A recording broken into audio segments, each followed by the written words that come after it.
ఇవాళ మన్మోహన్ సింగ్ గారి గురించి మాట్లాడుకునేటప్పుడు తప్పకుండా మన తెలుగు బిడ్డ, మన తెలంగాణ బిడ్డ పీవీ గురించి కూడా మనం గుర్తు చేసుకోవాలి అధ్యక్ష. మేము మొన్న మా పార్టీ అధ్యక్షులు పెద్దలు కేసీఆర్ గారి ఆదేశం మేరకు పార్టీ వర్కింగ్ ప్రెసిడెంట్గా నేను, నాతో పాటు మా గౌరవ రాజ్యసభ సభ్యులు అందరం కూడా వారి ఇంటికి పోయాం, నివాళులు అర్పించాం. తెల్లారి అంత్యక్రియల్లో మేము కూడా పాల్గొన్నాం అధ్యక్ష. మొత్తం అంత్యక్రియలు ముగిసిన తర్వాతనే వారి కుటుంబాన్ని కలిసి పరామర్శించి మా తరపున కూడా సానుభూతిని చెప్పి వచ్చినాం అధ్యక్ష. కానీ అక్కడ పోయినప్పుడు ఒక మాట మాత్రం కొంత బాధ అనిపించింది అధ్యక్ష. మన్మోహన్ సింగ్ గారికి మొన్న జరిగిన వారికి గౌరవప్రదమైన వీడ్కోలు ఢిల్లీలో మన తెలంగాణ బిడ్డ పీవీ గారికి దక్కలేదు అనే బాధ మాత్రం కొంత అనిపించింది అధ్యక్ష. దయచేసి నేను ముఖ్యమంత్రి గారిని కోరుతా ఉన్నా, ఇది తెలంగాణ శాసనసభ. ఇప్పుడు మీరు అన్నారు తీర్మానం భారతరత్న అన్నారు, సంతోషం.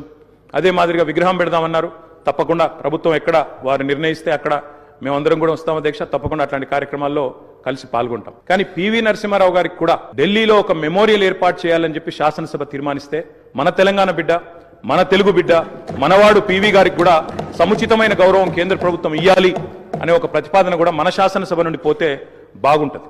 ఎందుకంటే ఢిల్లీలో అందరూ ప్రధానమంత్రులకు మెమోరియల్ ఉంది అధ్యక్ష, కానీ ఒక్క పీవీ గారికి లేదు.